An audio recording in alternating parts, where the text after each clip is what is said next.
Salve galera, tudo bem com vocês? Fábio Freza falando, especialista em investimentos. E esse aqui é o canal Colecionador de Ativos. Aqui a gente fala sobre planejamento financeiro e investimentos visando o longo prazo. Então a gente está fazendo uma série de vídeos aí.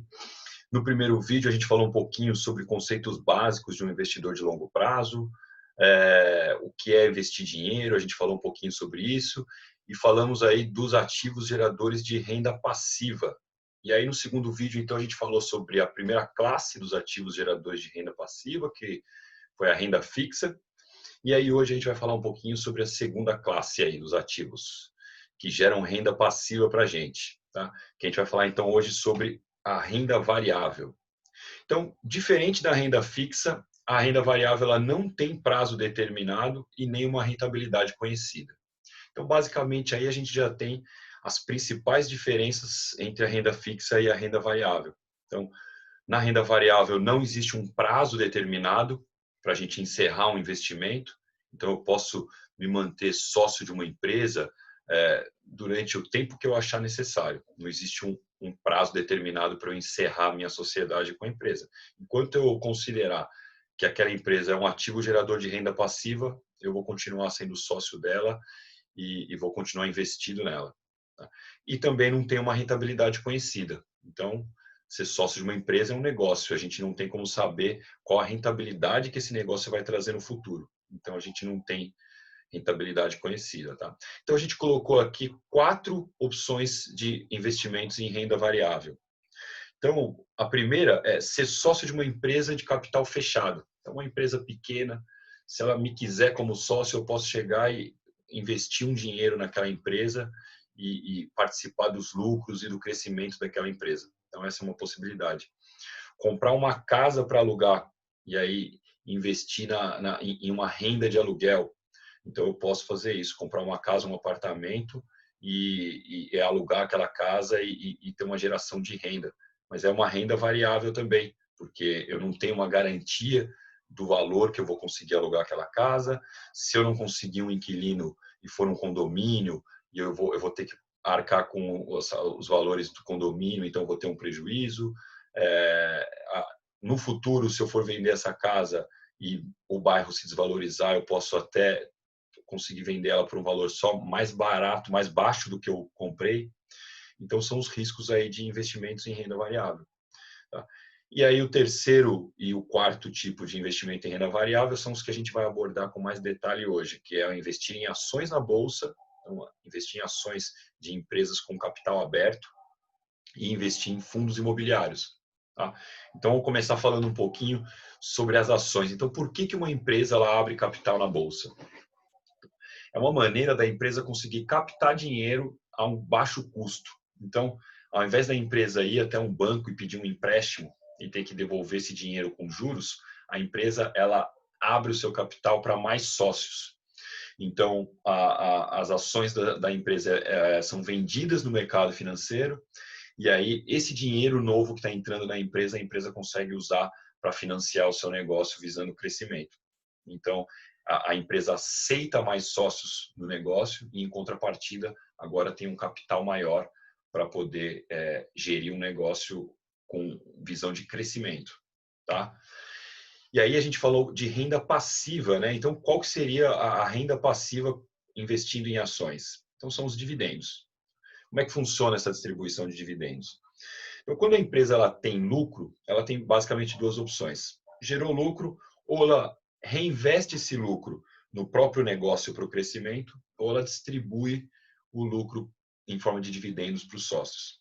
E a empresa também pode fazer as duas coisas. Um percentual do lucro ela reinveste no negócio e um outro percentual ela distribui. Então, vai depender muito do momento que a empresa vive, né? Se ela está naquele momento ainda de franca expansão, ganhando mercado, ganhando uma fatia de mercado, então ela vai reinvestir os lucros no próprio negócio para poder crescer com mais velocidade. Chega um certo momento que ela já atingiu um patamar que o crescimento já não é mais tão simples, que ela já tem uma fatia de mercado muito grande, então aí já é uma empresa que está em condições de distribuir mais dividendos para os sócios. Tá? E aí eu comprando ações de uma empresa na bolsa, eu estou me tornando sócio dessa empresa, eu também tenho direito a receber esses dividendos. E aí, no caso, por exemplo, se eu sou sócio de uma empresa X e ela pagou R$ 1 de dividendo por ação, por exemplo, e eu tenho 500 ações dessa empresa, então eu vou receber R$ 500 em dinheiro na minha conta. Tá? É dessa forma que funciona o pagamento de dividendos nas empresas. E aí, então, qual que é o risco de ser sócio das empresas na Bolsa? É o risco de qualquer negócio. Então, aqueles negócios ali que a gente listou ali atrás, comprar uma casa para alugar, ser sócio de uma padaria ou de algum negócio de capital fechado. Se esse negócio não vingar, não for para frente, não der lucro, eu corro o risco de perder o capital que eu investi. Então, o mesmo risco que a gente corre abrindo uma empresa, um negócio próprio, é o mesmo risco que a gente corre quando a gente é sócio das empresas na Bolsa. Só que as empresas na Bolsa, elas chegaram até o patamar que elas estão hoje, porque elas já passaram por um processo de crescimento. Então, são empresas que já são mais maduras, então trazem um risco um pouco menor para a gente. E aí, quais são os setores das empresas que têm capital aberto na Bolsa? São vários. Né? Setor de alimentos e bebidas, setor de motores e compressores, petróleo e gás, saneamento básico, energia elétrica, setor imobiliário, shoppings, papel e celulose. Então, são diversos os setores que a gente tem a possibilidade de ser sócio das empresas. Então, aí a gente vai montar uma carteira diversificada para poder ter um pouco de exposição em cada setor diferente. Tá? Isso aí traz mais segurança também para a carteira de investimento.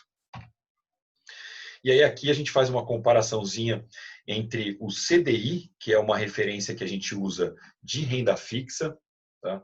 Para poder comparar o quanto que a renda fixa rendeu nos últimos 17 anos, e aí a gente comparou com as 8 empresas que tiveram a maior rentabilidade nesse mesmo período. Tá? Então, é claro, acho que a gente não está querendo dizer que o investidor de longo prazo vai ter essas 8 empresas em carteira, porque a gente não tem como adivinhar quais vão ser as 8 melhores empresas dos próximos 17 anos. Então, o que a gente está querendo mostrar aqui é que se a gente tem uma carteira de investimentos diversificada, a gente aumenta a possibilidade de ter 1 ou 2 ou 3 ações dessas aqui na nossa carteira. Então, se a gente fizer aqui um exemplo, vamos supor que o investidor colocou R$ 10.000 em 10 empresas diferentes. Tá? E aí, dessas 10 empresas que ele investiu, 9 faliram, quebraram e foram a zero. E uma empresa, a última das 10 que ele investiu, foi a Droga Raia. Então, ele colocou R$ 10.000 em cada empresa, 10.000 em Droga Raia e 10.000 em outras 9. As 9 faliram e foram a zero. Perdeu R$ 90.000. A Droga Raia chegou a 12 milhões. Nos R$ 10.000 investidos, chegou a 12 milhões em dezembro de 2016. A gente tem outros exemplos. Aqui, essa planilha aqui é de dezembro de 2016. A gente não tem Magazine Luiza, que é uma outra empresa que multiplicou mais ainda do que a Raia Drogasil. Então, o que a gente está querendo mostrar aqui é que com uma carteira diversificada, as boas empresas da nossa carteira, mais do que compensam os prejuízos que podem vir a ser causados pelas empresas que tenham prejuízo ou cheguem a falir, quebrar e chegar ao custo zero, a cotação da ação, que é muito difícil de acontecer também. Tá? Então, aqui a gente usou um exemplo de 17 anos de empresas brasileiras. Agora a gente vai pegar um exemplo de mais tempo com empresas dos Estados Unidos. Lá a gente tem uma economia que já tem mais de 200 anos, então a gente consegue fazer aqui uma comparação de $1 investido em ações, em renda fixa, no ouro e no próprio dólar. Então aqui nesse gráfico, a gente já está descontando a inflação do período. Então, $1 há 200 anos, hoje é 5 cents. Tá? Então, isso é por causa da inflação do período. Então, esses resultados aqui já são descontando a inflação do período. Então, $1 investido em ouro, hoje, $4,52. Em renda fixa, $1, 1.778 dólares. Em ações, $705 mil. Então, aqui, se a gente reparar aqui, olha, o retorno anual das ações é de 6,6% ao ano e da renda fixa 3,6%. Ou seja, as ações elas não têm uma rentabilidade, não chega a ser nem o dobro da renda fixa. E aí, quando você joga isso para o longo prazo, aí você vê o poder dos juros compostos. Menos do que o dobro da rentabilidade anual trouxe 400 vezes mais resultado em 200 anos. Então, isso aí deixa bem claro o poder dos juros compostos. Tá? Então, com esse gráfico a gente encerra a parte de ações e agora a gente vai para o segunda classe de ativos de renda variável, que são os fundos imobiliários, fundos de investimento imobiliário. Então, nesse caso aqui, o foco é na renda dos aluguéis. Então, como é que funciona um fundo de investimento imobiliário? Essa imagem aqui acho que ilustra bem como é que é o funcionamento de um fundo de investimento imobiliário. Então, os cotistas, que são os investidores, compram cotas do fundo imobiliário. O fundo imobiliário, com o dinheiro das cotas que foram vendidas para os investidores, compra imóveis. Então, galpões logísticos, galpão comercial, shopping, hospital. Dono dos imóveis, o fundo imobiliário aluga para grandes empresas. Tá? Com o dinheiro do aluguel, o fundo imobiliário paga o custo de manutenção dos imóveis e as taxas, taxa de administração e taxa de gestão do fundo imobiliário. Tá? E aí a geração de caixa, o que sobrar depois de pagar todos os custos, é distribuído de volta para os cotistas. Tá? Então, o fundo imobiliário ele tem uma característica diferente das ações. Ele tem uma característica não tanto de crescimento, mas sim de foco em renda passiva. Tá? E, no caso, o fundo imobiliário ele não pode contrair dívida. Diferente das ações, as empresas elas podem contrair dívida. O fundo imobiliário ele não pode. Ele quer comprar um imóvel novo, ele tem que emitir novas cotas, o mercado compra, os investidores compram as cotas e aí o fundo imobiliário vai e compra um imóvel. Então, isso é uma característica que torna o fundo imobiliário um investimento mais seguro, né? Porque ele tem um lastro real, que a gente fala. E também outra característica é que o fundo imobiliário ele é obrigado a distribuir 95% do lucro em forma de proventos. Então, isso faz com que o fundo imobiliário se torne um ativo gerador de renda mais previsível. Né? Então, como ele é obrigado a distribuir a geração de caixa em forma de proventos, fica mais previsível essa geração de renda passiva. Legal? Então, a gente vai falar aqui dos diferentes segmentos de fundos imobiliários. Então, qual tipo de imóvel que o fundo imobiliário vai comprar? Então, se for um fundo imobiliário de galpão logístico, shopping, escritório, hospitais, galpão comercial. Tá? Então, a gente vai poder se expor a diferentes tipos de setores imobiliários. E aí aqui algumas vantagens em relação a um investimento pessoalmente em imóveis, né? Então, ao invés de eu comprar uma casa, um apartamento para alugar, qual é a vantagem de eu investir em fundos imobiliários? Então, a gestão do fundo imobiliário é profissional. Então, a localização dos imóveis, quem vai escolher vai ser um gestor. A negociação dos valores vai ser o gestor que vai fazer. Então, é uma gestão profissional. E isso otimiza os resultados. A diversificação. Então, como um fundo imobiliário ele consegue juntar um montante financeiro maior, então se ele é um fundo imobiliário de shopping, ele consegue comprar 7, 8, 12 shoppings espalhados pelo país. Então, isso é mais uma característica que torna o investimento mais seguro. Né? A liquidez fracionada, o que é isso? Se eu comprei uma casa, um apartamento para alugar e eu preciso de um dinheiro para uma emergência, eu não tenho outra situação que eu vou precisar vender esse imóvel. Eu não vou conseguir vender da noite para o dia e muito menos vender um valor pequeno, eu vou ter que vender a casa inteira. No caso do fundo imobiliário, eu posso, se eu tenho 50, 100 mil investidos em fundo imobiliário, eu posso do dia para a noite vender 10 mil, 5 mil, só para resolver o problema que eu preciso de dinheiro, eu não preciso vender o imóvel inteiro. Então, é a liquidez fracionada. E também a isenção de imposto de renda sobre os aluguéis, que fundo de investimento imobiliário é isento de imposto de renda sobre os aluguéis. Então, aí são algumas vantagens que o investimento em fundo imobiliário tem em relação a um investimento em imóvel físico. Né? Então, para amarrar tudo que a gente falou aí ao longo desses 3 últimos vídeos, para a gente poder encerrar essa nossa série de 3 vídeos sobre o investidor de longo prazo, a gente consegue traçar aqui um pouquinho da relação risco-retorno que a gente já falou várias vezes. Então, quanto mais risco, maior o retorno esperado.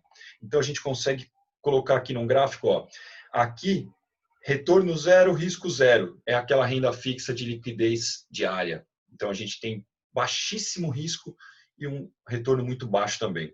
Aí, dentro da renda fixa, a gente já consegue subir um pouquinho com um pouco mais de risco, tendo uma liquidez só no vencimento e já esperando um retorno maior. Aí a gente sai da renda fixa, parte para a renda variável, fundos imobiliários. A gente listou ali algumas características que deixam os fundos imobiliários um investimento de menor risco. Então a gente coloca aqui mais para baixo um pouco, menos risco, um pouco menos de retorno esperado. Aí a gente passa para as ações, que já oferecem um pouco mais de risco e um pouco mais de retorno esperado. Tá? E aí, o que é montar uma carteira de investimentos? É você, de acordo com o perfil do investidor, distribuir os percentuais de renda fixa e renda variável, ações e fundos imobiliários. Então, você distribuindo os percentuais corretos de acordo com o perfil do investidor, a gente pode dizer que a gente tem um planejamento financeiro bem feito. Tá legal? Então, hoje a gente encerra essa série de 3 vídeos falando básico sobre os investimentos. E aí, a partir do próximo vídeo, a gente vai começar a falar sobre outras opções de investimento que a gente não falou aqui nessa série de vídeos. Então, no próximo vídeo, a gente vai falar um pouquinho sobre previdência privada, se é renda fixa, se é renda variável e algumas características. Tá bom? Então, eu encontro vocês no próximo vídeo. Valeu, pessoal. Um abraço. Tchau, tchau.